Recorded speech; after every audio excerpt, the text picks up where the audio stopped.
Hello, everyone. Welcome to Rim Dynasty, an NBA history podcast about the 2000s NBA. I am your supreme leader, Lewis, and today we're going to preview the 1999 to 2000 NBA season for the Central Division.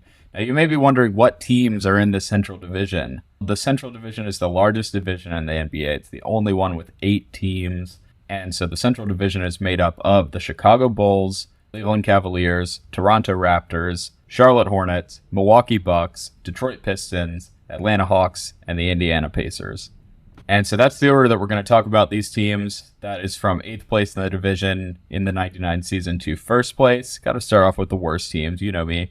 Like in the 2 divisions in the West, I'll do a roster breakdown, how each team did in the lockout-shortened 99 season, and look forward to how they may perform in the year 2000. And before we get started, there's a link to a survey in the episode description. Please, if you have a minute, take it. 6 questions, most of them are optional. If you'd rather not fill out a survey, but you still want to give me feedback and segment and content suggestions, my social media links and voicemail number are in the description of this episode. So follow me and DM me if you would like. Let's get started with our first team of the day, which is the Chicago Bulls. They are coached by Tim Floyd. He's entering his 2nd season as the Bulls head coach. He'd been a head coach at the college level for 12 seasons before being hired by the Bulls. Coach at the University of Idaho for 2 seasons, University of New Orleans for 6 seasons, and then Iowa State for 4 seasons.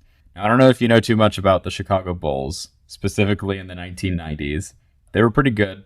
Championships in 1991, 92, 93, 96, 97, and 98.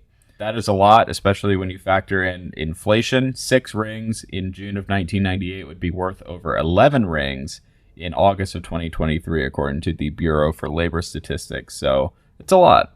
Another thing, only the real NBA history sickos know is that the Bulls were coached by Phil Jackson during those 6 championships. Fantastic coach, but he is not the head coach of the Bulls anymore because I won't go into too much detail because it was covered in The Last Dance. That's a documentary series on Netflix. I don't know if you've heard of it. But the general manager of the Bulls, Jerry Krause, he was beefing with a lot of people. Phil Jackson, the Bulls' best player, his name is Michael Jordan. I think I'm pronouncing that correctly. But Krause felt that all the titles were because of him, not because of Phil Jackson or Michael Jordan or Scottie Pippen or anybody.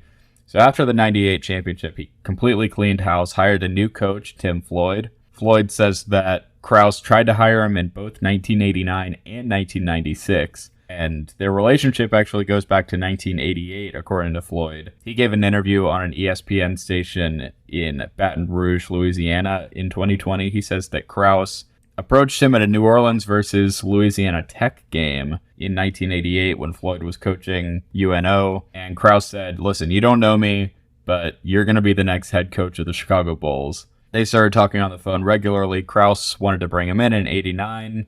Floyd said that he was going to have to run the triangle offense, so he said no thank you. Then Krause attempted to fire Jackson in 1996 and bring in Floyd with the stated reason being that Scottie Pippen was breaking down physically and they needed to go ahead and start a rebuild. But the Bulls owner, Jerry Reinsdorf, kind of put a stop to that. They won 2 more titles. Krause finally got his wish in 1998. Got rid of Phil Jackson, got rid of all the good players on the Chicago Bulls, with one notable exception, and just brought in a ton of new players, bottomed out, got a good draft pick, all that stuff. So Michael Jordan had retired after the 98 season. The Bulls traded away Steve Kerr, Scottie Pippen, and Luke Longley. They released Scott Burrell, Judd Buechler, Joe Klein, and Dennis Rodman. So in 1999, the only guys who returned from the 98 championship were Tony Kukoc, Ron Harper, the Bulls' starting point guard.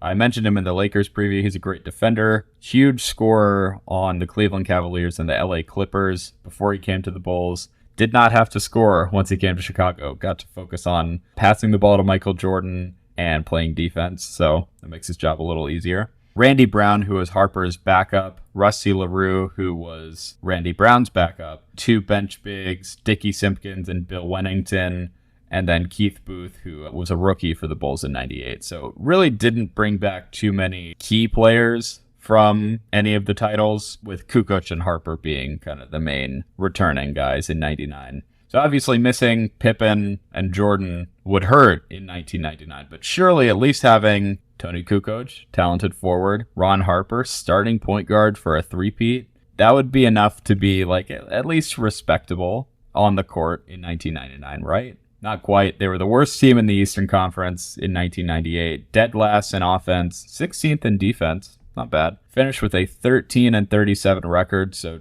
just barely missed the playoffs.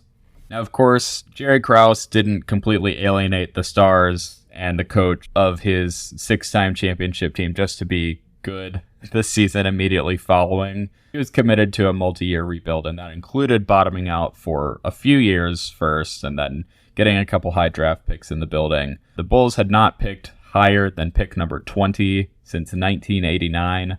And how better to prove that you can build a championship team sans Michael Jordan than to build it yourself through the draft?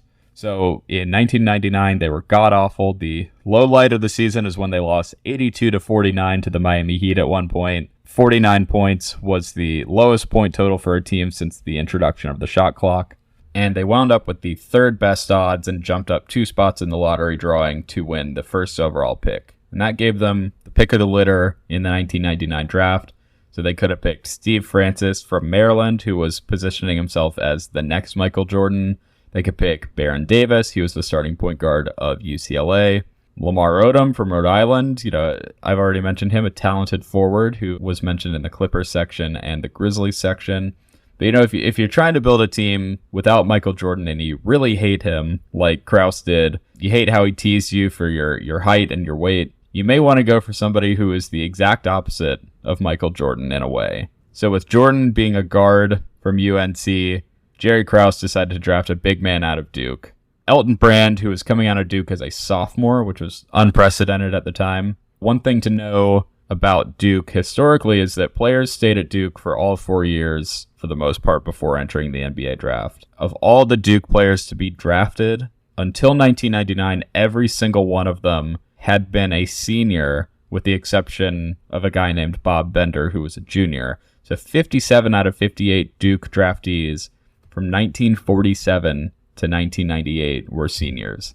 But in 1999, Elton Brand and William Avery, who were both sophomores, and then Corey Maggette, who was a freshman and who came off the bench for Duke, all declared for the draft and were taken with lottery picks.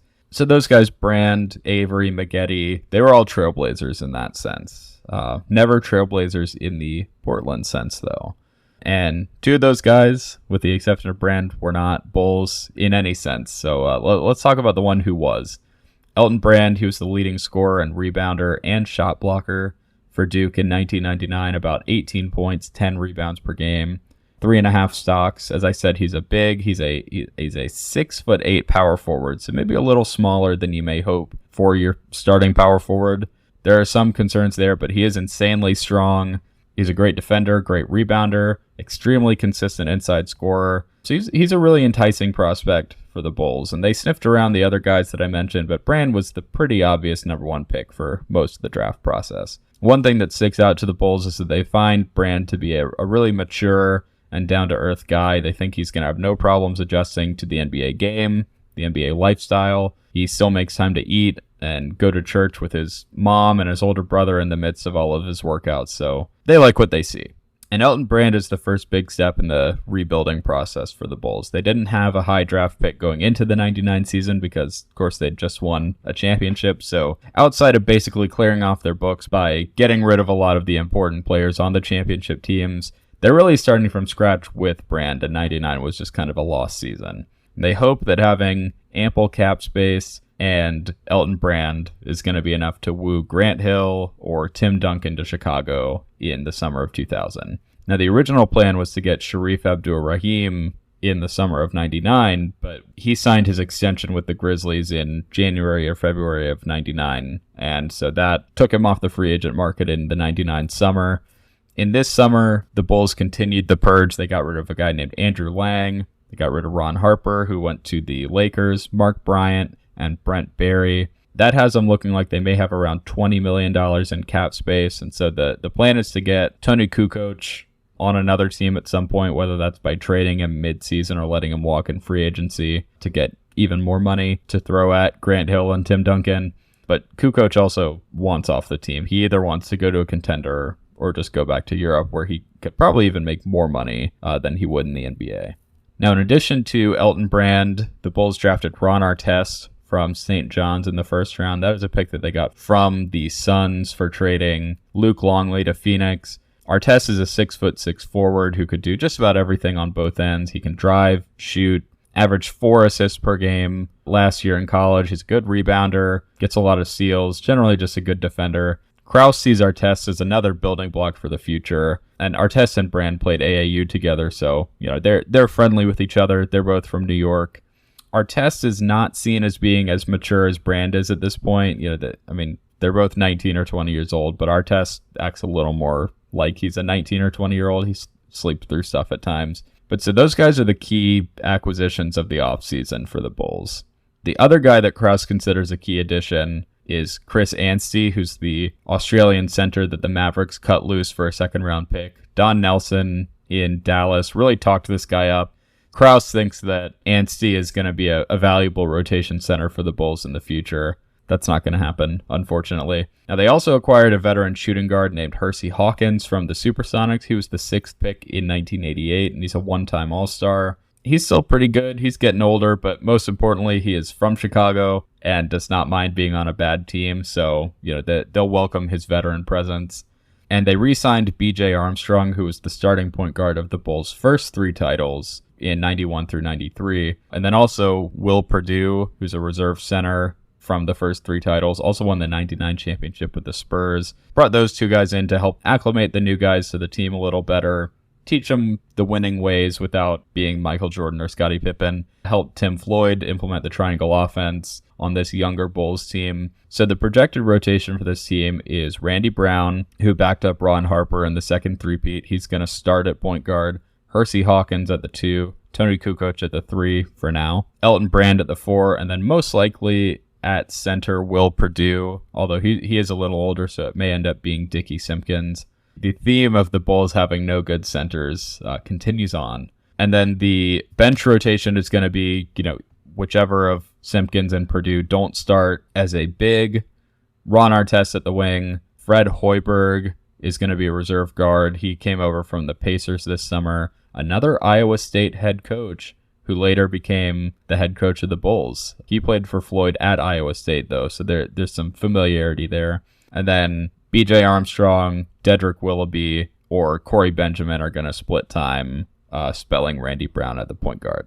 As you may expect, this team has absolutely no championship aspirations as of yet. The focus on this season is going to be getting a high draft pick in the 2000 draft, developing Elton Brand and Ron Artest, and most importantly, letting Elton Brand score as many points as possible to entice a big-name free agent to come to Chicago in the summer of 2000 and take as much of their money as they're legally allowed to give them. As such, this team's over-under win total is set at 27.5 games. Only the LA Clippers and my Vancouver Grizzlies had a lower over-under than the Bulls heading into this season.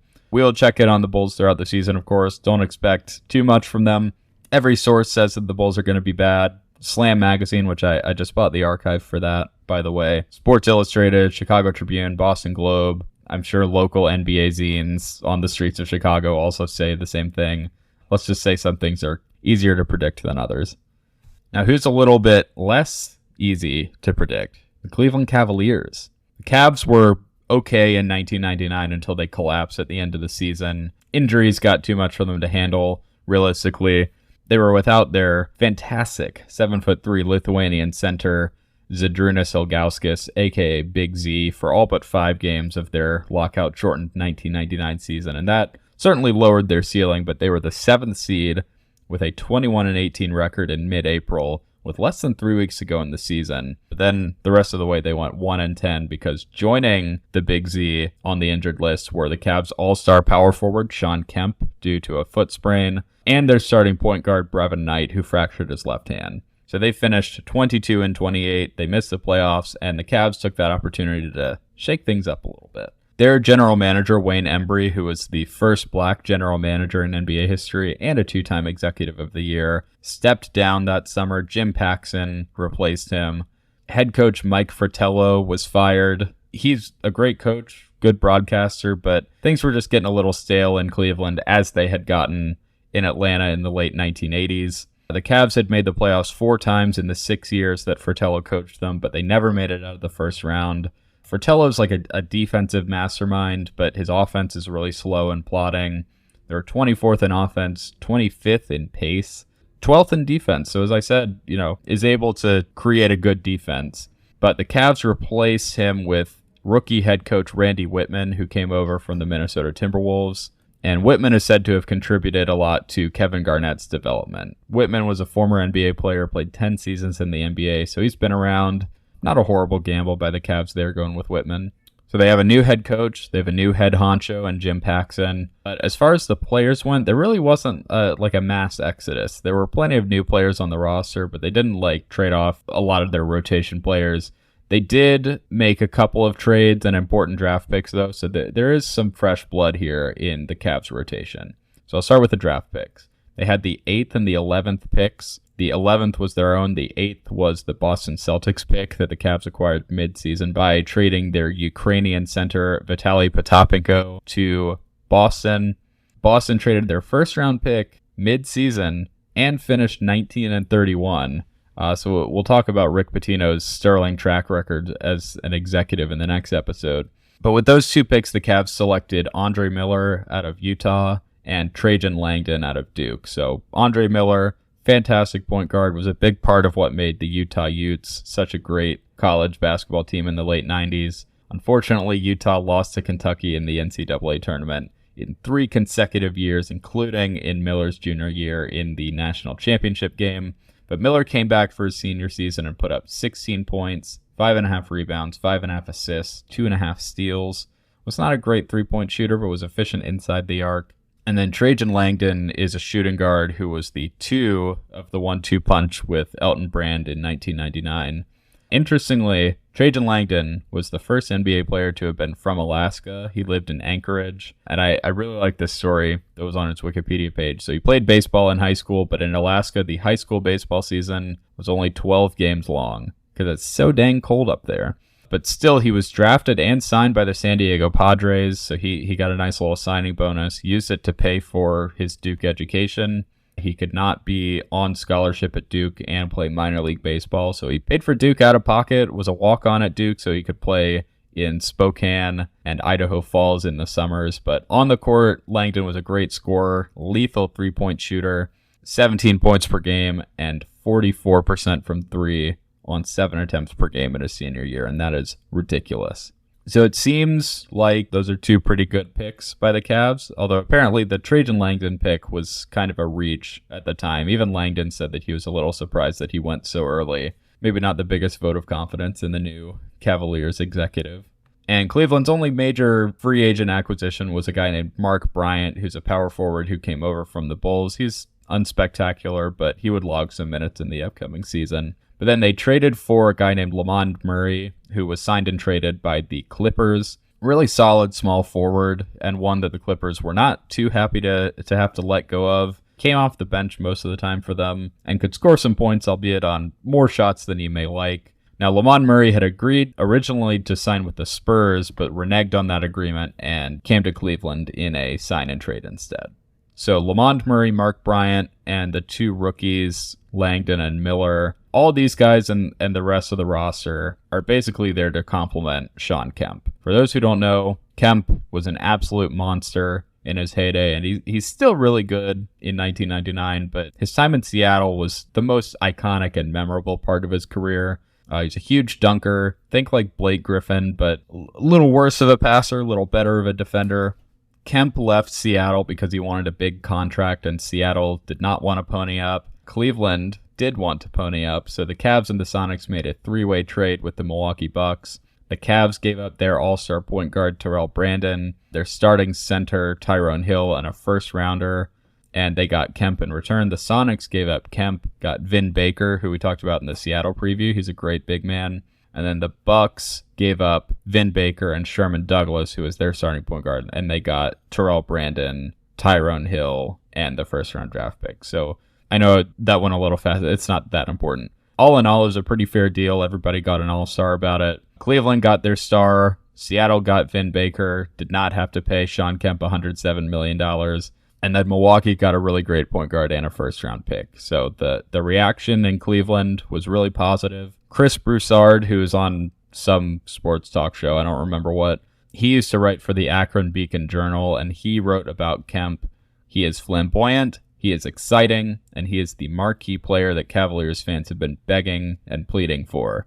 And really, even though the Cavs were good and winning games, it's true that there was no real standout player that was well-loved by Cavs fans before Kemp arrived. In the years after Brad Daugherty, and especially after Mark Price, Terrell Brandon was the star of the Cavs, and as Terry Pluto, who's a famous sports writer who also wrote for the Akron paper, said, Cleveland fans never fully appreciated Terrell Brandon because he happened to be the guy who followed Mark Price. And until this guy named LeBron James came around, spoiler alert, Mark Price was the best Cleveland Cavalier of all time, and he was also a point guard. So Terrell Brandon following him up, it's a hard act to follow.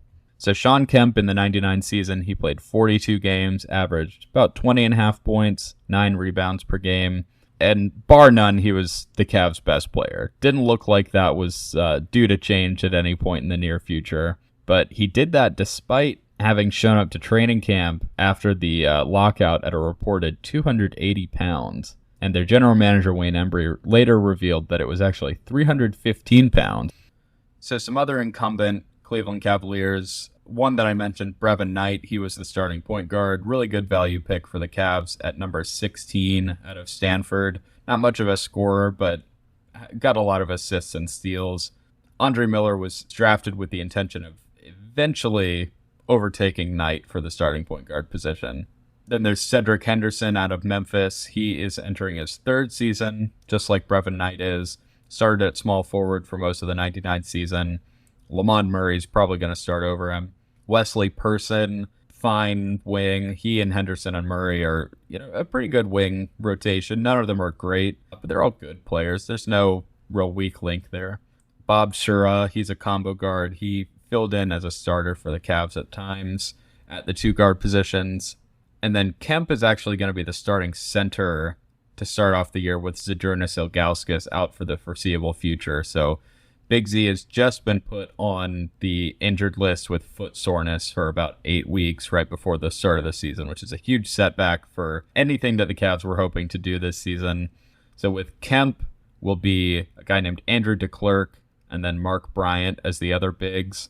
They've also brought in Benoit Benjamin to be just kind of a warm body at center. He has not been an effective NBA player for a long time at this point, if he ever was. He used to score and rebound a lot, but for his whole career been seen as lazy and temperamental. At one point, the New Jersey Nets put out a newsletter celebrating him being picked by the Grizzlies in the expansion draft because he would not have to play for the New Jersey Nets anymore. So that should tell you what teams think about him when he's on their roster. So although there are some good things happening for the Cavs, like the Bulls in a way, there's some changes happening, mostly at the top, but it's looking like eventually the roster is also going to change a lot. So they've got, the star in Kemp, but a new coach, a rookie head coach, a couple rookies that they think really highly of, a new executive who did not trade for Kemp and did not sign him to a 7-year contract. So you shouldn't really expect great things from the Cavs this season, but if things break right for them, let's say Trajan Langdon comes in and is great from day one, Zydrunas Ilgauskas is healthy in 8 weeks, this team could be like 7th, 8th in the East. There's not a huge gap in the over-under win total between where the Cavs are at, which is 40.5, and then like anticipated home court advantage in the East this year. It is unlikely, especially with the uncertainty in the Ilgauskas situation, but it's a possibility. So NBA.com predicts that the Cavs are going to start slow and then get better as Miller and Langdon adjust to the NBA and as Zydrunas Ilgauskas returns. Lamond Murray's also going to miss a little bit of time at the beginning of the season with a knee sprain that he got in October. We'll see how that goes for the Cavs. I will say, though, one thing that is stressed in a lot of the articles that I read to prepare this is that Randy Whitman is planning on really upping the pace of this team because he's got a lot of young legs in the building and then Shawn Kemp at center for the foreseeable future. So we'll see if the Cavs are able to turn things around from Fratello's really slow pace. But before we move on to the next team, the Cavs' projected rotation is going to be as follows, not including Big Z, who hopefully will be healthy soon. But Brevin Knight at point guard until he is usurped by Andre Miller, Wesley Person at the 2, hopefully with a contribution from Trajan Langdon, Lamont Murray at the 3, spelled by Cedric Henderson, Mark Bryant at the 4, and then Sean Kemp at the 5, and Andrew DeClercq filling in at the 2 big positions there as well. The Toronto Raptors. These guys are going to be exciting this season. You can bet on that. They added even more veteran talent in the 99 offseason to surround their young stars, and after barely missing the playoffs in 99, things are looking up, way up. So up that it's north. I'm going to edit that out. But the Raptors are coached by Butch Carter. He's entering his 3rd season in that role, his 2nd full season. He was the interim head coach in 98 is why I say that. And Butch Carter has been the first real stable thing for Toronto since the Raptors entered the league ahead of the 95-96 season. So Butch Carter was their 3rd head coach and was made the coach in their 3rd season because Pistons Isaiah Thomas was a really impatient executive for the Raptors, made a lot of erratic deals, feuded with a lot of people internally, basically the whole time. Although one thing you can't say about Isaiah Thomas is that he made bad draft choices, which we'll get into in a minute. In 99, the Raptors were 16th in offense, 22nd in defense. Not really a great team by the numbers, but finished with a 23-27 record. So yeah, they were in the playoff hunt in the last couple of weeks of the season, much like the Cavs were.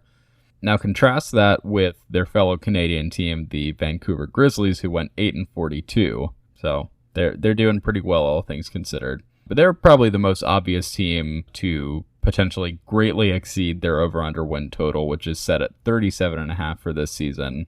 Everybody's saying that's way too low. The Raptors improved so much in this offseason. It's absolutely insane.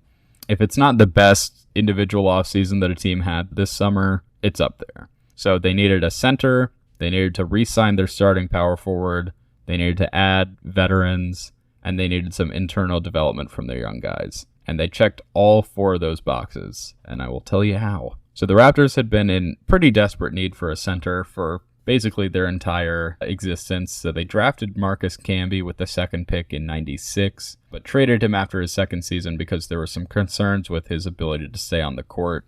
He dealt with a lot of little injuries all the time when he was in Toronto. His back, his knees, his ankle, his neck.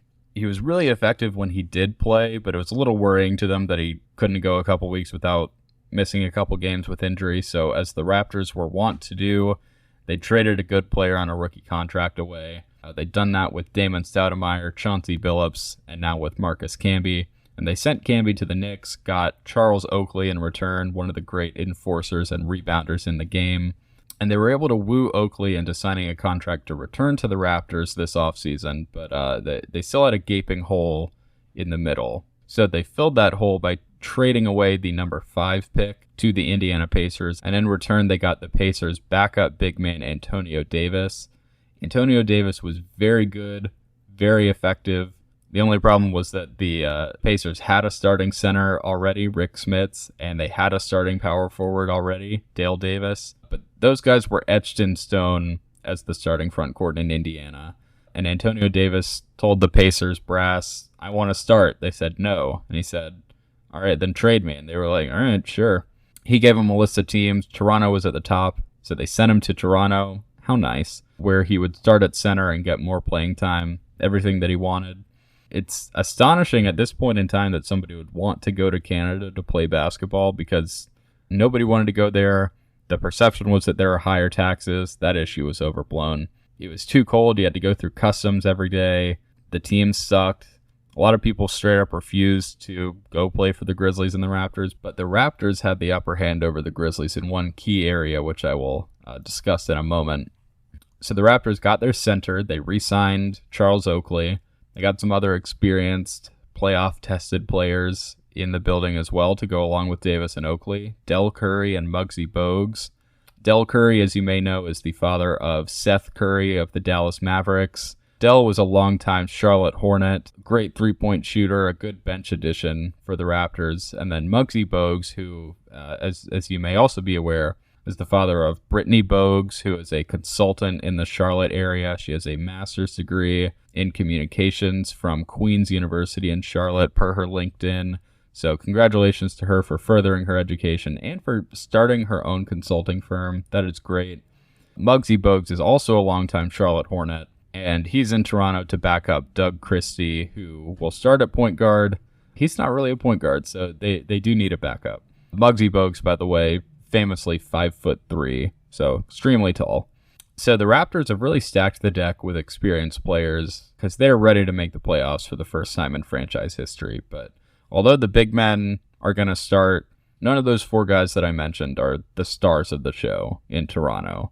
Davis and Oakley are there to rebound, to defend, to dive for loose balls, to intimidate their opponents. But the stars of the show are very young, and they've already shown some major flashes in their limited time in the NBA. And those two guys are Vince Carter and Tracy McGrady. They are second cousins who wound up on the same NBA team. What are the odds?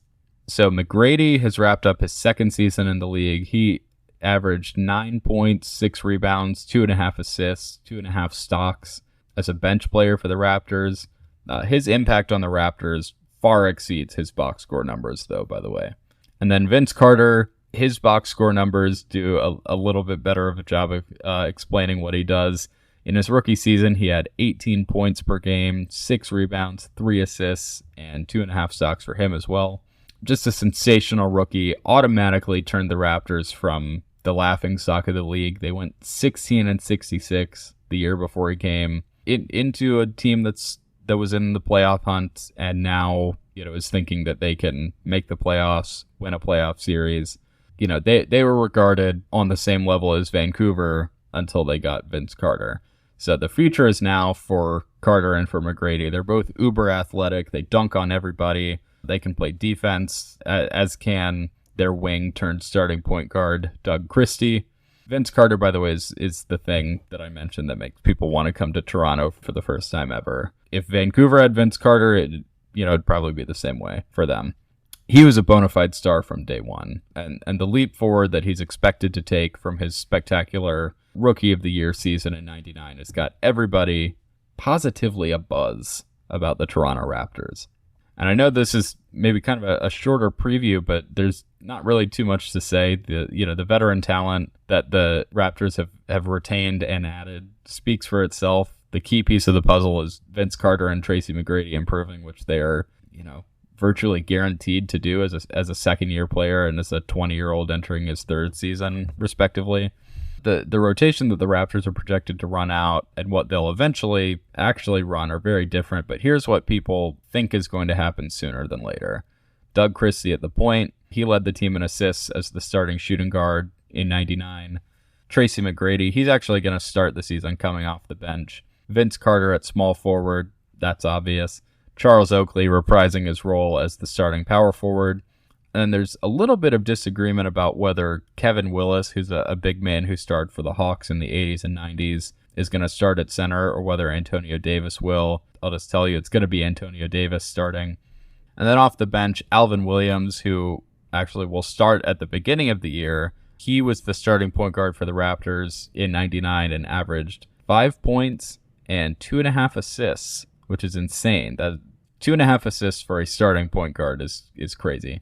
But then Del Curry, Muggsy Bogues, Kevin Willis, and D. Brown, who was a longtime Boston Celtic, who ever since being traded to the Raptors has decided all he's going to do is shoot threes. All those guys are going to get playing time as well. As I mentioned, their over-under win total is 37.5. Everybody knows that they're going to smash that total and make the playoffs. Their championship odds are still low, but going over that win total just depends on what the two young guys can do and if they live up to this year's potential. Because everybody knows what the veterans on that team can do, and there's a lot of chemistry. There's a fun atmosphere up there in the new Air Canada Centre, which just opened during the 4th home game of the Raptors '99 season, which is kind of interesting timing. They played 2 games in their old arena, which was the Sky Dome, where the Toronto Blue Jays play, and then 1 game in Maple Leaf Gardens, where the Toronto Maple Leafs played. So, oddly enough, the basketball team shared a venue with the baseball team and not the hockey team. That changed in February of '99 when the Leafs and the Raptors started sharing the Air Canada Centre. Anyway, I do have 7 Toronto Raptors games for us to watch this season, so we'll be checking in on them a whole lot throughout the season. All right, the Charlotte Hornets. This is a really interesting team coming into this season. So in 97, they won 54 games. In 98, they won 51. But in 99, they finished just a game over 500. They were 26-24, missed the playoffs by a single game. But that was a major blip for the way that this team had been playing as of late. And there are some reasons why that I'll explain, that this team is much more likely to be back in that 50-win range than the low 40s that they projected to be in a full season in 99. So the man expected to take them back into playoff contention is named Paul Silas. He's entering his first full season as the head coach of the Hornets. Not his first head coaching job. That was with the San Diego Clippers back in the early 80s, right after his 16-year NBA career ended. He won 3 championships and was a 2-time All-Star with 5 All-Defensive Team selections as a player, by the way. And Paul Silas, the father of former Rockets coach Steven Silas.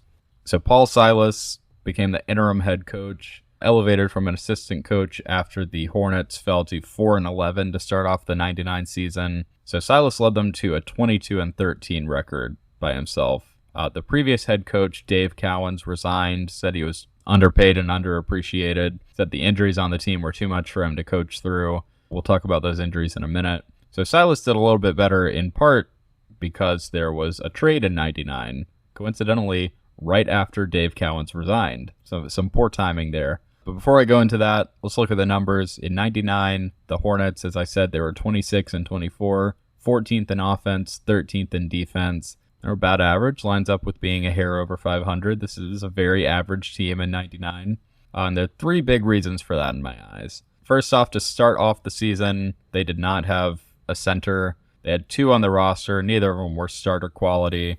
And as such, neither of them started. They were Brad Miller, who's a rookie from Purdue, and then Charles Shackelford, who had been playing in Turkey and Greece for the 3 seasons prior. Instead, they started a power forward at center, Derek Coleman, and Derek Coleman did not want to be a center whatsoever. He was the number 1 overall pick in 1990, had not really lived up to his draft position, but wasn't quite a bust either. He was talented and scored a lot of points, but just wasn't very motivated and didn't work as hard as he could have. People often criticize him for having only put in enough work to continue getting new contracts and then just kind of cruising throughout the life of that contract. Notably, he was not good at defending centers, and if you know anything about the 90s and 2000s NBA, center position, very important. The Hornets just didn't really have one. So they let both of their centers from the previous season walk in free agency. Vlade Divac, who they had acquired in exchange for the draft rights to Kobe Bryant in 96,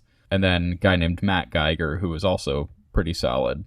And Derek Coleman, by the way, he's 6'10", so he's big, but he is giving up a little bit of size to a lot of the league's best centers, who are, usually a true 7-footer. So there was some consideration given to the Hornets signing Dennis Rodman after the lockout ended. He went to the Lakers instead. Other than him, really there were no good centers on the market in 99 after they had already let Divac and Geiger go. So the Hornets just decided to wait it out. Going into the 2000 season, they had a center. That issue was resolved. They got that center by trading their all-star small forward Glenn Rice to the LA Lakers. Rice was injured to start the 99 season, so that's another big reason for their slow start. Their best player was out. They traded him to the Lakers, got in return 2 guys who were not injured, so yeah, that worked out great for the Hornets. Pat Riley called the trade the best trade of the year because Rice also just wanted out of Charlotte, unfortunately. So in exchange for Rice, the Hornets got Eddie Jones, who was an all-star wing for the Lakers. So, first of all, traded an all-star wing for an all-star wing. It's pretty good.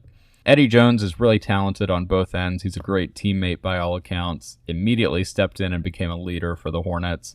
But then on top of that, the Hornets got the Lakers' reserve big man, Eldon Campbell, who had been a Laker forever. He had started a ton of games for them, but eventually became Shaq's backup. Went into the starting lineup whenever Shaq was injured. So Eldon Campbell is really talented, really good at defending Shaq in particular, which is interesting. He really pushed Shaq during Laker practices, and then later on in the 2004 finals, when Eldon Campbell was on the Pistons, he defended Shaq really well. So that's a great return for Glenn Rice. A big part of the reason that the Hornets were so much better in the second half of that season than in the first half. So Eldon Campbell and Eddie Jones had a full offseason to get better acquainted with the Hornets. So that's got the Charlotte papers and the national media really, really optimistic about the Hornets.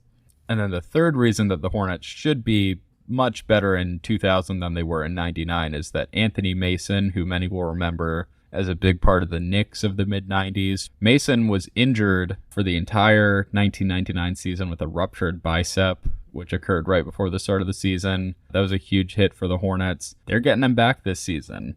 In the 2 seasons that he played in Charlotte before his big injury, he had averaged 14.5 points, about 11 rebounds, 5 assists, shot well from the field, and is just a really versatile offensive player. So they get him back. Those really are the 3 huge things that went just horribly awry for the Hornets in the 99 season on the court. Off the court, I'll talk about in a minute, but all 3 of those on-court things have been alleviated. On top of that, the Hornets also got extremely lucky, so they were the last team out of the playoffs, but they won the 3rd pick in the draft lottery, so jumped up 10 spots, used that to draft UCLA point guard Baron Davis, who I mentioned briefly in the Chicago section. So the Hornets had a starting point guard who is pretty good, David Wesley. He's going to keep his job. The plan is for him to play shooting guard when Baron Davis is on the floor, but to start at point guard, let Baron Davis learn. Coach Silas has made clear to everybody that David Wesley is the starting point guard. Baron Davis is going to get his shot later, but in his rookie season, he's there to learn and adjust to the NBA. They don't have super high expectations for him. They're already such a good team, they don't need him. So NBA.com, by the way, says that Baron Davis is more of a pure point guard, whereas David Wesley is more of a scoring guard. So when they do play together with Wesley at the 2 and Davis at the 1, they'll complement each other pretty well. Not everything is perfect for the Hornets. I know I'm speaking glowingly of them. This guy named Ricky Davis, who is their second-year small forward, is going to miss a good amount of time with some torn cartilage in his knee.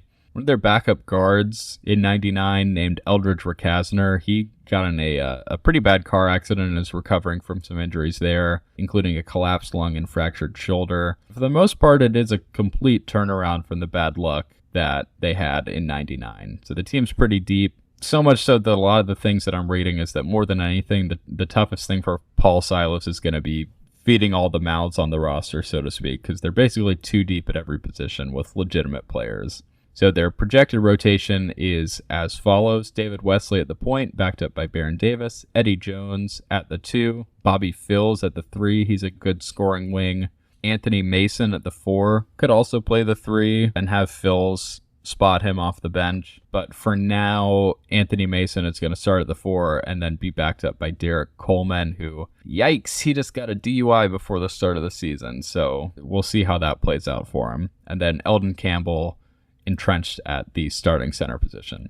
Now, the Knicks head coach Jeff Van Gundy has called the Hornets the most talented team in the East. Sports Illustrated says that it's not crazy to think that the Hornets could break their franchise win record this season, which would be winning 55 or more games. So there are plenty of people saying that their over-under win total, which is 49.5, is nothing, will be shattered, much like the Raptors. So the Hornets are tied for having the 6th best championship odds in the league with the Suns, Rockets, and Hawks. I would say it's pretty clear that the Hornets are a team to watch this season. Unfortunately, it is very hard to come by Charlotte Hornets games for whatever reason. We do have a Charlotte Hornets game. I'm going to try to rustle up a few more before we get too deep into the season. But we'll keep up with Charlotte on and off the court. They're really interesting for a number of reasons this year, but there is something very bad happening to them as well. Their owner is being sued. He's accused of kidnapping and sexually assaulting a woman. That is hanging over this franchise. It is all that the Charlotte papers are talking about for good reason. That is not a criminal trial. It's a civil trial that's going to begin in either late November or early December. But so we'll check in on that for sure. That trial and its outcome will have cascading effects on the franchise for years to come, believe you me. So no spoilers on that. We'll get there when we get there. As for right now, we are getting to the next team, the Milwaukee Bucks. The Bucks are coached by George Karl. Say it with me now. One of the great assholes this league has ever known. Karl is entering his 2nd season as the head coach of the Bucks. The Bucks are his 4th NBA team coached. He coached the Cavaliers and the Warriors briefly, then went overseas to Real Madrid. Also coached the Albany Patroons of the CBA before being brought in midseason to coach the Supersonics in '92. coached them until 98, coached them to 6 consecutive seasons of winning 55 or more games, including a finals appearance in 96 where they lost to the Chicago Bulls. So in his first season in Milwaukee, Karl led them to a 28-22 record, 7th in the East, 7th in offense, 17th in defense. They were swept in the first round of the playoffs by the Indiana Pacers. No shame there. We'll soon discuss that the Pacers are a great team. But it was the Bucks' first playoff appearance since 91, so already things are looking up for the Bucks after year one of the George Karl experience. But there are a lot of things that are different about this team from what you would have seen on the court in 1999. There's a lot of roster turnover in the summer and after a midseason trade that the Bucks made. So NBA.com points out that only 5 guys who were on the opening night roster in February of 99 are going to be on the opening night roster in November of 99. And they are in descending order of minutes played in 99. Ray Allen, Glenn Robinson, Vinny Del Negro, Irvin Johnson, not that Irvin Johnson, and then Robert Traylor.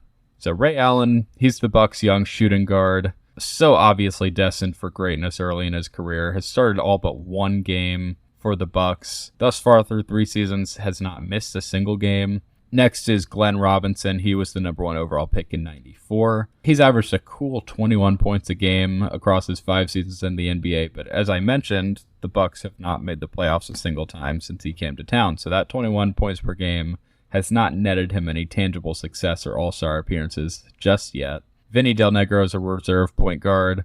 Irvin Johnson, not that Irvin Johnson as I mentioned. This one's a center. And then Robert Traylor was the Bucks rookie in 99, whom the Bucks got by trading away the draft rights to Dirk Nowitzki. After starting 43 games at center for the Bucks in 99, he's only averaging about 5 points and 4 rebounds. So he'd better get good fast or that trade's going to look real dumb real soon. He's also a 6'8" center, and it shows. He can't stop anybody. So, okay, who are the new guys on this team? First and foremost, Sam Cassell. He came over in a midseason trade where Minnesota got Terrell Brandon, New Jersey got Stephon Marbury. So Cassell was the point guard of the New Jersey Nets. Now he's in Milwaukee. Terrell Brandon had wanted a contract extension that Milwaukee didn't want to give him. So they pushed the clock back a couple years by swapping him for Cassell, whose contract runs through 2001, so 2 more seasons. And in his first season in Milwaukee, Cassell had some real growing pains. He only played 4 regular season games due to injury. Couldn't quite figure out his role in such a short time, which is to be expected, of course. So in the 2000 season, the plan is for this scoring point guard to become a little more of a distributor, because even though he is a really talented individual scorer, he averaged nearly 20 points and 8 assists in the 98 season in New Jersey. He is not the best player on the Milwaukee Bucks. He is the 3rd best player. He's got to cede some shots to Glenn Robinson and most importantly to Ray Allen. And another new guy is Tim Thomas. He came over midseason from Philadelphia in exchange for the Bucks big man Tyrone Hill. George Karl absolutely loves this guy. He's a jack of all trades, can play 2, 3, or the 4, has shown the ability to shoot, rebound, defend, all the little things. The big thing with him is that he is 6'10", and after getting dominated on the boards for the entire season, let me tell you, the Bucks were one of the worst rebounding teams in the league, as evidenced by their starting center, averaging 4 rebounds per game.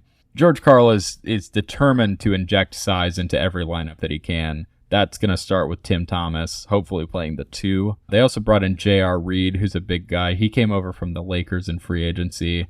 They made a trade that included Danny Manning, who is a 6'10" power forward. He was the number 1 overall pick in 98 out of Kansas. So Manning came over in a trade that included Dale Ellis, whom the Bucks hope will fill the Del Curry-sized hole on the roster in the three-point shooting department. Curry, of course, went to Toronto. Dale Ellis was a massive scorer for the Sonics in the late 80s. Still a pretty big scorer for a lot of teams in the 90s, but he's entering his age 39 season, so it may not work out for the Bucks. But to get Manning and Ellis, the Bucks sent out Chris Gatling, who was a one-time All-Star, who immediately after being named an All-Star suffered a series of injuries that he has yet to fully recover from. That's hampered his on-court performance a lot. He had ankle injuries, a stress fracture in his right leg, and then most notably an ear infection that caused a lot of nerve damage and left his face paralyzed, which is one of the strangest injuries I've ever heard of. So Gatling, and then also Armin Gilliam, who was a bench power forward, got the Bucks Manning and Ellis. Manning is mostly there for mentorship, but however unlikely, they're really hoping and needing to get something from Dale Ellis. He is one of the best three-point shooters ever, especially to this point. For several years, he was the all-time leader in three-pointers made until 97-98 when he was overtaken by Reggie Miller.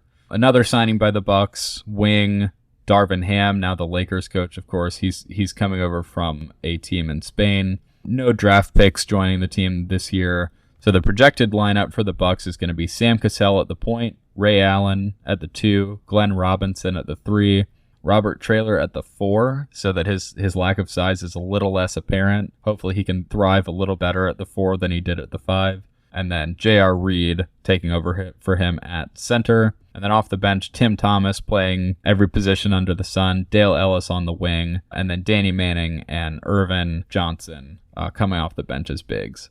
So a big focus for this team is going to be rebounding, as I mentioned, but in general, it's going to be defense. They were 17th in defense, which is very atypical for a George Karl coach team. Part of that is that in Seattle, he had great individual defenders. That doesn't always equate to a great team defense, but in Seattle it did.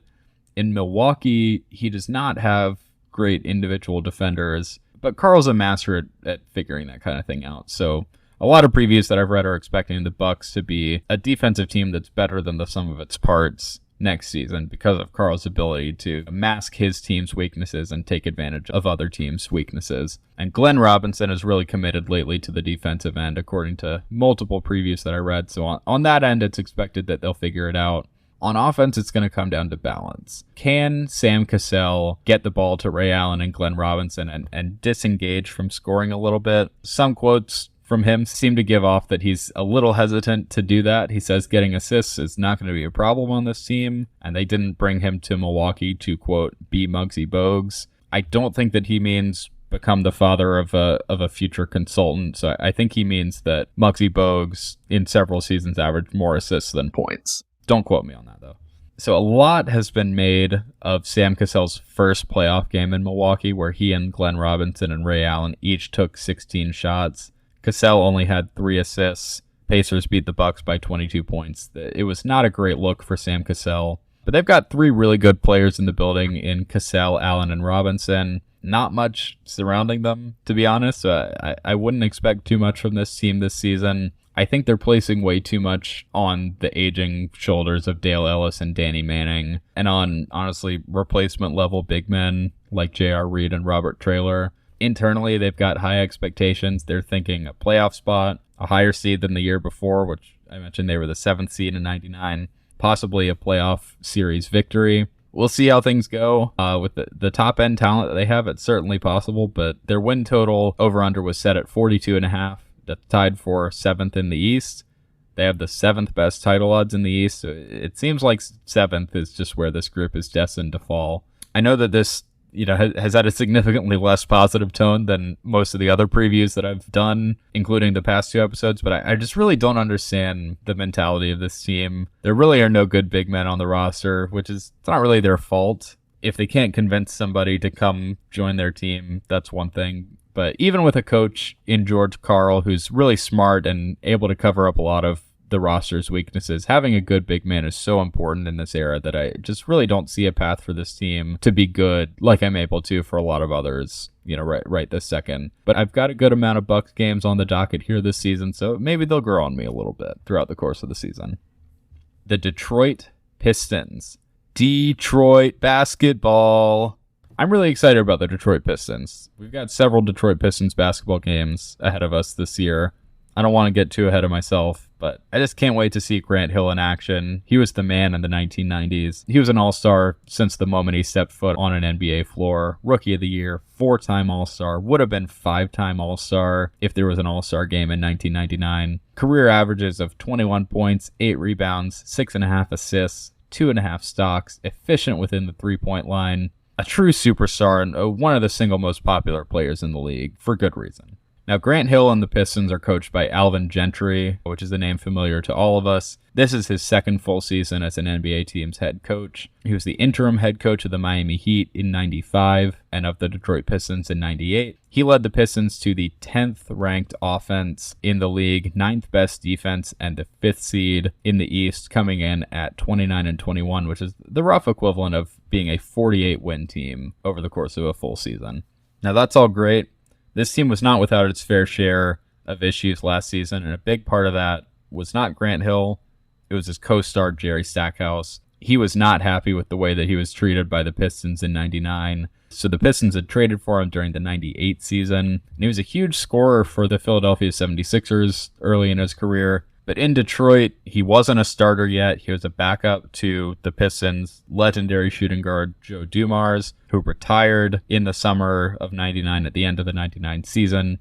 Coming off the bench really didn't work for Jerry Stackhouse. His efficiency went off a cliff. In 99, he shot just 37% from the field. He was irritable. He was irresponsible. When the Pistons lost in Game 5 in the first round to the Atlanta Hawks to end their season, Stackhouse was late to the final game. He said there was traffic. And when I say late, it's like if you're early, you're on time. If you're on time, you're late kind of sense. He showed up before the game. He just wasn't as early as NBA players are expected to be. But the Pistons lost by 12 in that game, and their season was over. So not a good look. Stackhouse also kind of beefed with Grant Hill. In his words, it was just that he didn't revere Hill, which in Detroit is enough to be considered beefing with Grant Hill. Hill did not take it personally, but others were offended on Hill's behalf. But Stackhouse also had suffered some personal losses that season. There was a health scare with his unborn daughter. His sister died. So he was in a rough headspace.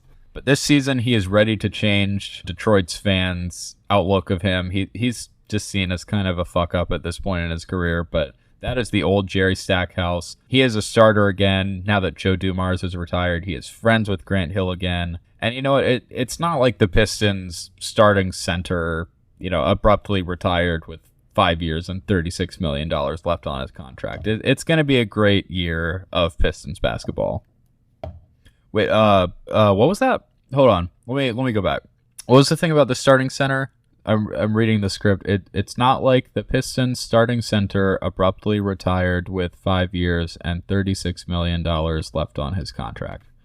I have here in my notes that actually did happen. Yeah, hold on, let me find that.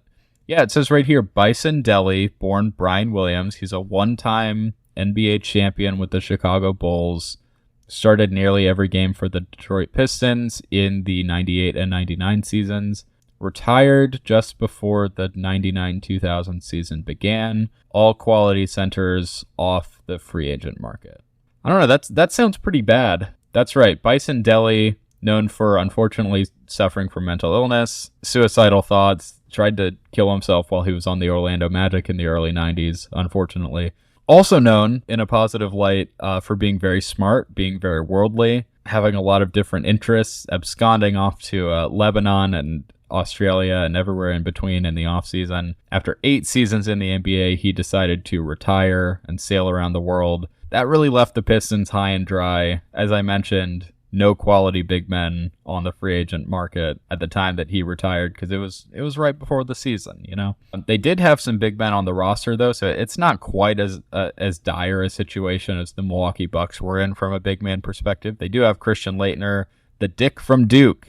I don't know if that one's going to stick. Laettner is going to start at center. Terry Mills is going to start at power forward, but there's no real depth. I would say they have a guy named Don Reed who was pressed into the starting role with Laettner missing a lot of the 99 season with an Achilles injury.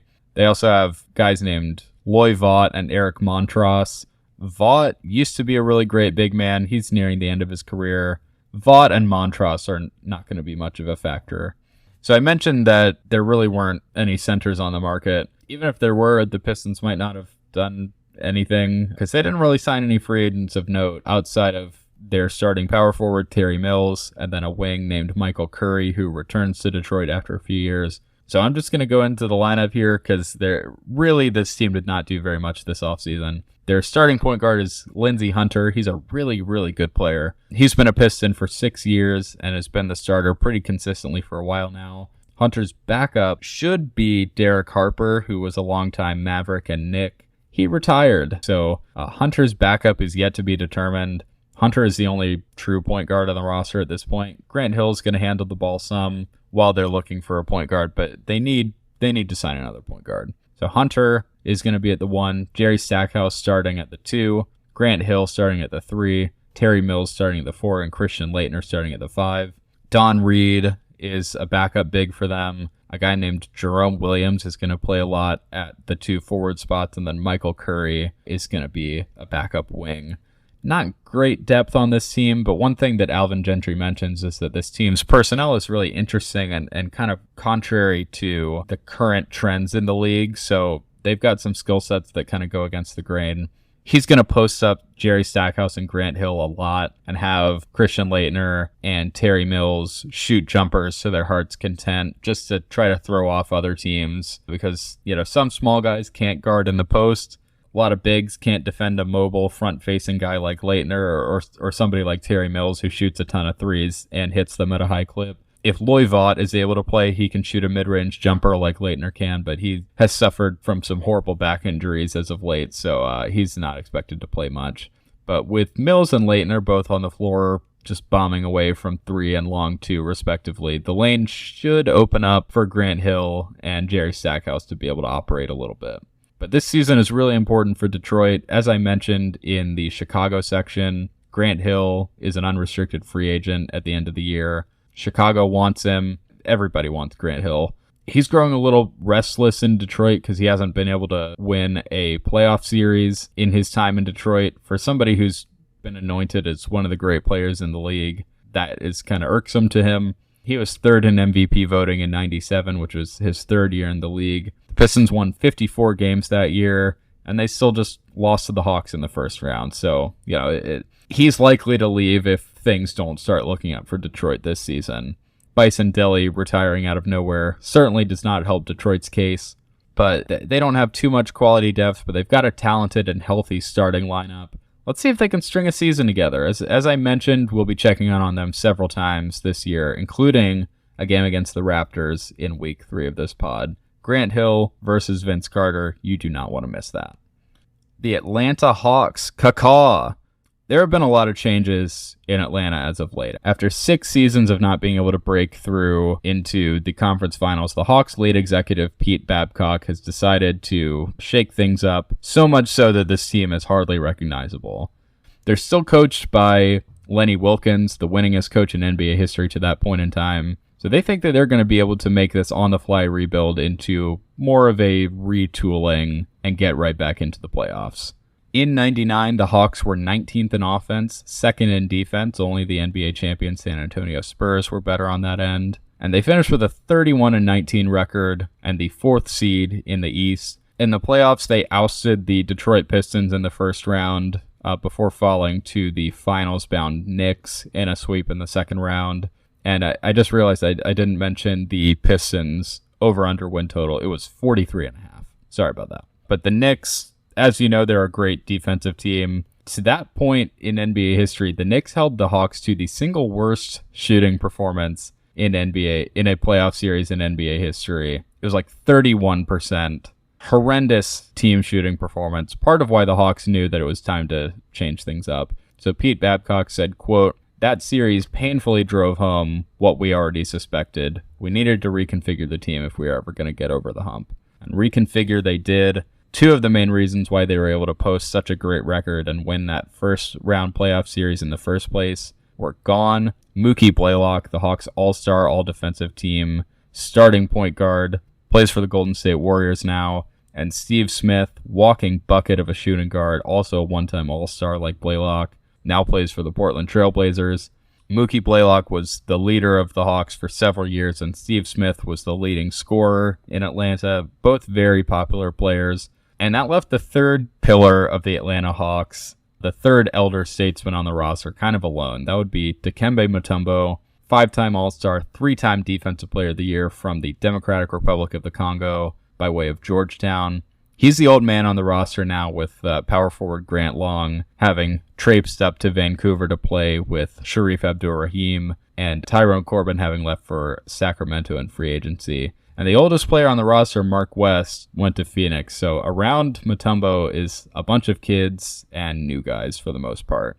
So I've just listed a bunch of players who left the Hawks. Surprisingly, they are still expected to be one of the best teams in the East, which is kind of unbelievable. So who's sticking around and who is new on this roster? So sticking around, Alan Henderson, who started a lot at small forward for the Hawks in '99. He's coming back. His backup, Rashawn McLeod, also coming back, and LaFonso Ellis, who was a longtime Denver Nugget who started some at power forward in '99. He is returning as well. That's it as far as returners. So for new guys, first off, the Hawks traded 2 first-round picks to the LA Clippers for Lorenzen Wright. He holds a special place in my heart and in many Memphians' hearts. He played for the University of Memphis, was from nearby Oxford, Mississippi, where Ole Miss is. In 2010, he was murdered. That case was cold until 2017 when the murder weapon was discovered. Finally, his wife and the guy that she hired to commit the murder were sentenced to lengthy prison sentences a few years later. So justice was finally served on that front, but his disappearance and his body being found several days later, and then his wife's trial, all those were a huge deal here in Memphis, and it's just really sad. He played for the Tigers, played for the Grizzlies for several years eventually, and his fucking wife had him killed for his life insurance money. It's horrible. But anyway, Wright came to the Hawks from the Clippers in exchange for 2 future first-round picks. On its face, pretty bad trade value by the Hawks. Wright was only going to be a backup for the Hawks, and he was mostly a backup on the Clippers. Averaged about 8 points, 7.5 rebounds, wasn't a massive shot blocker or anything like that. But the reason that price was so high was that other teams drove out the price. There was kind of a bidding war for Lorenzen Wright between the Hawks, the Pacers, the Bulls, and the Bucks. Most notably, I mentioned, the Bucks didn't have a great big man. There's kind of a scarcity of quality big men in the league right now. So, 2 first-round picks for somebody who could realistically start for you kind of makes sense. Wright would not be great, but would certainly have been a starter on the Bucks at the very least. But that's not the case for the Hawks, as they have Dikembe Mutombo. Second big trade by the Hawks from the Warriors in the Mookie Blaylock trade. The Hawks received Bimbo Coles, who is a point guard. He can start some, but he's played on the Warriors and the expansion Miami Heat, so it's hard to know particularly if he's a great player per se. He's not expected to start for the entire season, though, because the Warriors also sent over a draft pick, which the Hawks used to draft Jason Terry, point guard out of Arizona, who could basically do it all. A great defender, massive scorer, first player to lead the Pac-10 in points, assists, and steals in the same season since Gary Payton did so in 1990. And Terry was the number 10 pick. The Hawks have pretty high hopes for him. They were the second slowest team in the league in 99, and Jason Terry is extremely quick. So they're hoping for a turnaround on that front. They traded a point guard for 2 point guards. On paper, that's a pretty good deal. And then there was a third big trade that the Hawks made, which, as I mentioned, was trading Steve Smith to Portland. And in exchange, the Blazers sent over 2 wings, Jim Jackson, who is a quality starter. He scored a ton of points in his first 7 years in the league, although the only time that he was on a playoff team, he was a bench player, didn't score a lot. He is coming from Portland, though, which was one of the most balanced scoring teams in the league in 99.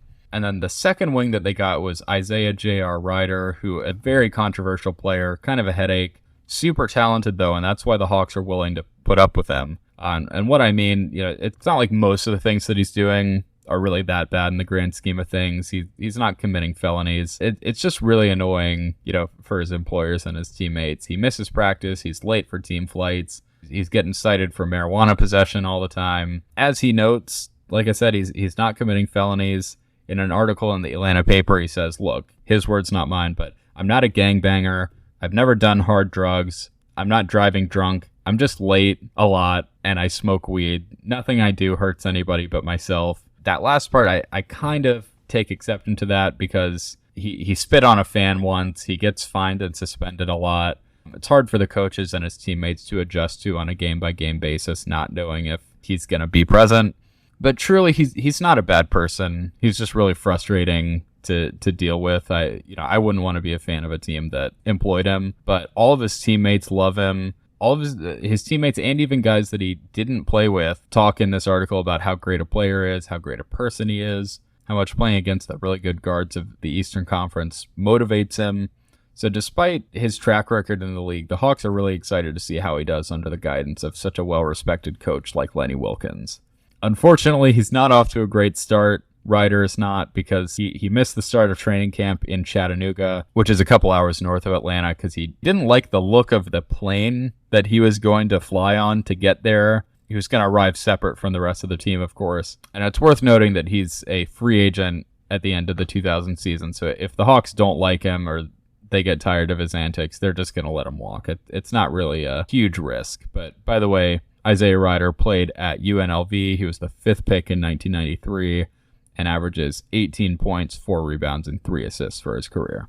So with all those pieces, it's not really known so far how they're going to fit together, who's starting, who's not. The Atlanta paper says that the team really struggled in the preseason, but despite this, they're still thought of as one of the better teams in the East from a pure talent perspective. They added 2 other first-round picks, Cal Bodler and Dion Glover, who, each of those guys could turn into something. If this team is able to put those pieces together, their over-under win total of 46.5 could be within reach, but it is kind of hard to see how that could happen with so many new guys, and especially so many of these new guys being so young. The big thing here is that they really are expecting Jason Terry to start sooner rather than later. He's a rookie point guard. Those typically don't fare too well in the NBA, but Lenny Wilkens was also a Hall of Fame point guard and a 9-time All-Star. So if anybody can help shepherd along a young point guard, I'd say he is the man for the job. But the projected starting lineup for this team, Bimbo Coles starting off at the point, Jason Terry eventually overtaking him, Isaiah Ryder and Jim Jackson starting on the wing, with Rashawn McLeod spotting them, Alan Henderson at the 4 instead of the 3 like he played in 99, and then, of course, Dikembe Mutombo at center with Lorenzen Wright spelling him and Henderson at the 2 big man spots. Now, there are some really mixed opinions on the Hawks in the previews that I read. Slam Magazine has them as the number 1 team in the East. Sports Illustrated has them 7th. Some other sources have them in the middle. Some say that they're going to suck. There's too much roster turnover. Others say that the group's too talented to fail. I tend to lead toward there being too many new faces for this to work, but we'll check in on the Hawks as the year goes by.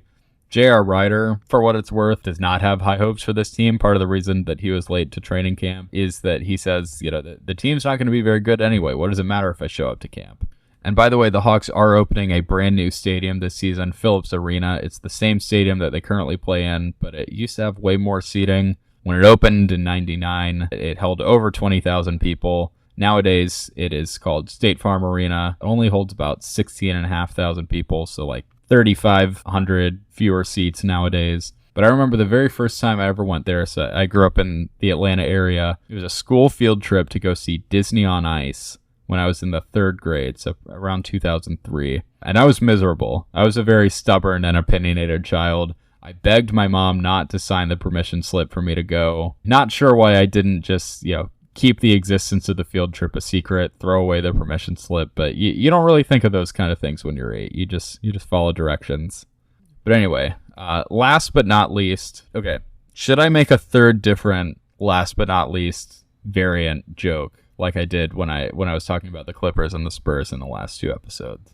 I'm going to choose not to do it. I have one written down here, but I'm not going to do it. The Indiana Pacers are coached by Celtics legend Larry Bird. He's entering his 3rd season as the head coach of the Pacers. It is his final season as the head coach of the Pacers. He's already announced that he's retiring from coaching at the end of this season. So immediately after retiring from playing with the Celtics, he became a special assistant in the Celtics front office, and then in 97 was named head coach of the Pacers back in his home state of Indiana. Immediately won Coach of the Year, led the Pacers to a 58-win season in 98, followed that up with a 2nd place finish in the East in 99, a 33-17 record, tied for 1st, but lost the tiebreaker to the Miami Heat.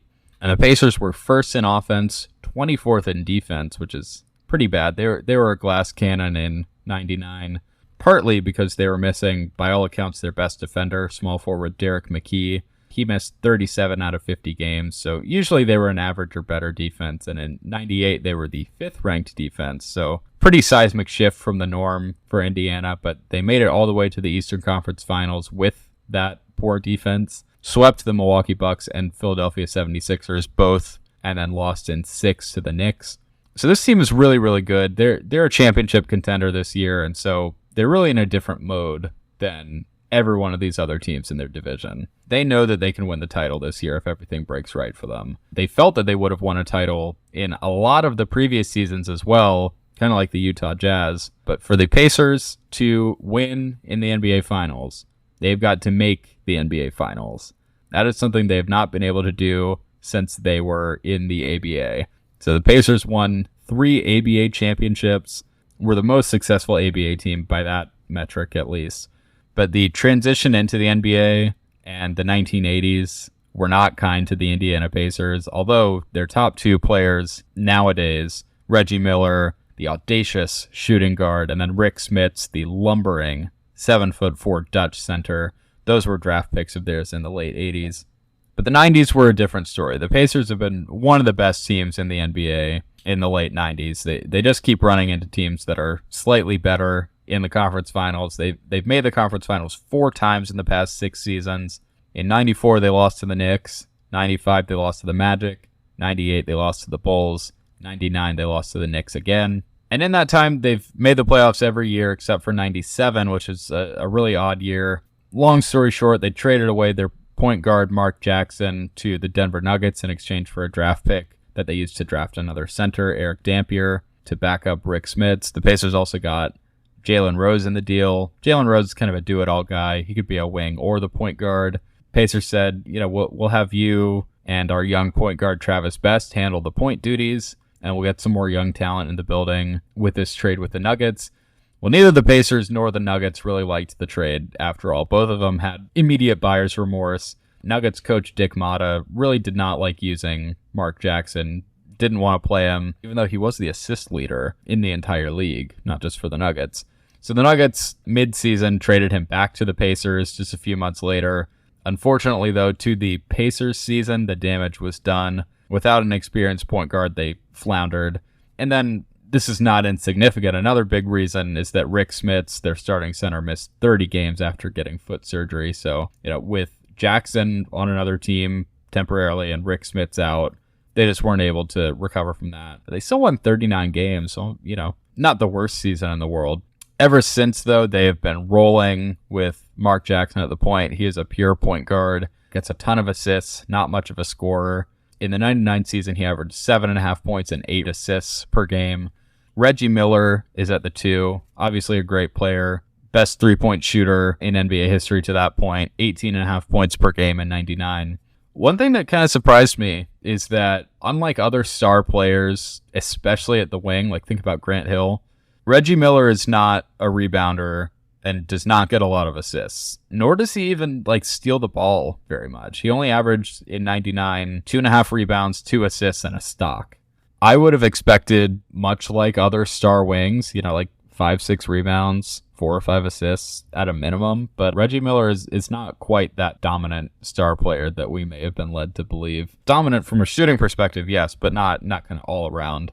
Or is he? We'll have to find out over the course of the season. I haven't actually watched any of the games yet, so we'll find out. Jalen Rose is going to start at the 3 this year. He's replacing Chris Mullin of Golden State Warriors fame in the starting lineup. Not much of an adjustment here for either one of them. Mullin started all 82 games in 99, but played fewer minutes per game than Rose did. And then Rick Smits at the center whenever he's not missing time with foot injuries. So I mentioned that he'd had foot surgery in the 97 season. He has a lot of nerve problems in his feet. When he was a teen, he says that he wore shoes that were too small, and that caused some nerve damage. Now, he is 7'4" and 250, so he's going to have some lower extremity problem, but that is the unfortunate reality of being an NBA big man, but the shoes thing certainly did not help.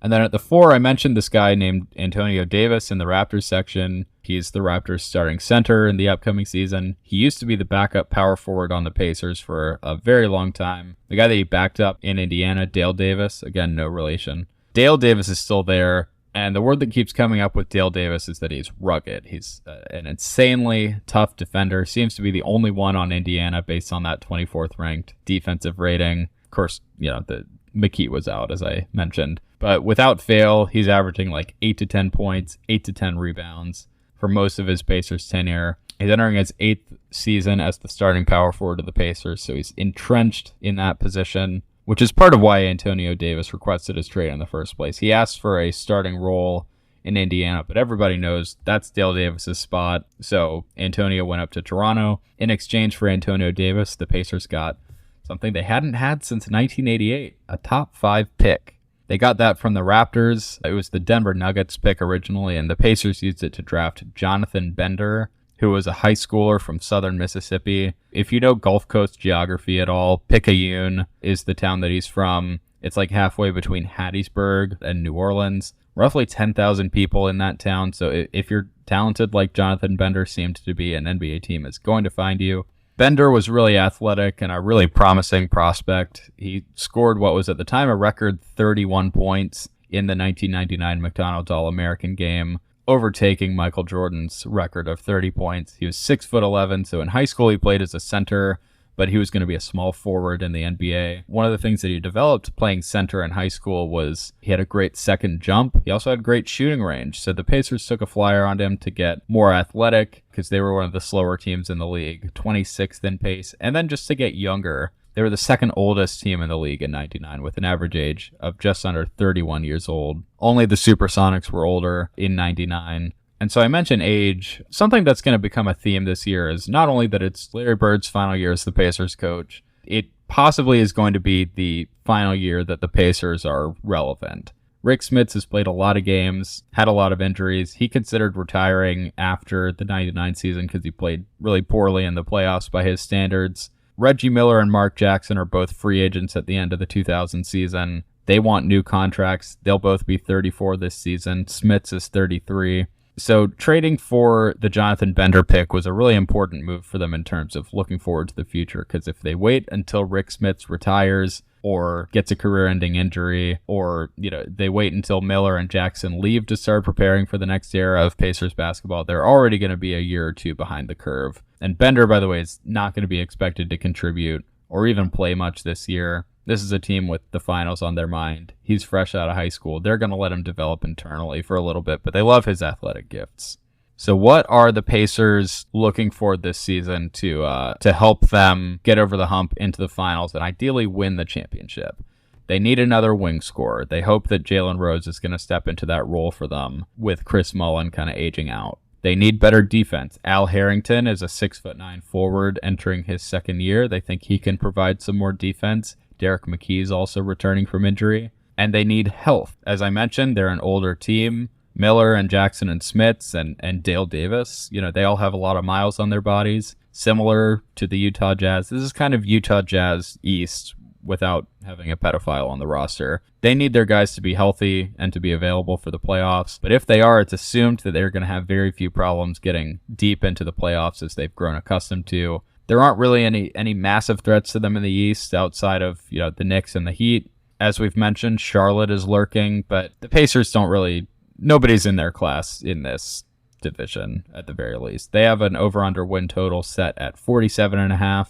That is fourth in the East behind the Knicks, Heat, and Hornets. They have the fifth best championship odds in the league. That is third in the East behind the Knicks and Heat.